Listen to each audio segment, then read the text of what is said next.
For today's video ay magluluto nga pala ako guys ng champurrado. So may 2 cups of glutinous rice po ako dito. And then uhugasan po muna natin ito. At isasalang na po natin sa kalan.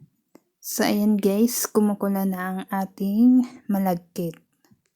Haluin lang po natin para hindi dumikit. At habang pinapakulo nga po natin ito ay ready na nga po ako ng cocoa powder. So lalagyan lang po natin ito ng 1 cup of hot water para ma-dissolve po natin yung ating cocoa powder.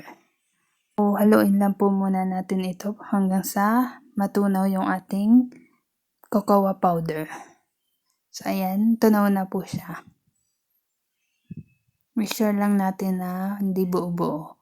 So, ayan nga guys, malambot na ang ating malagkit. At ilalagay naman po natin dyan yung ating cocoa na dinesolve natin.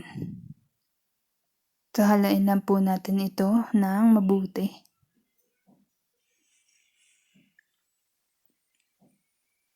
Then, isunod na po natin ilagay yung ating sugar.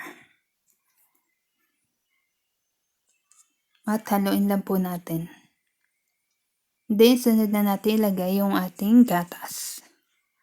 Yan po ay evaporated milk. So, haluin lang po natin. And then, okay na po yan guys. Ready to serve na yan.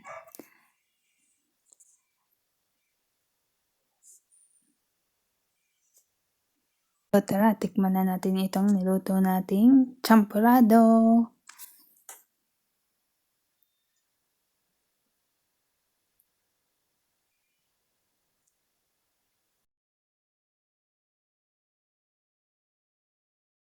Thank you for watching guys. Don't forget to follow, like, comment, and share. Thank you.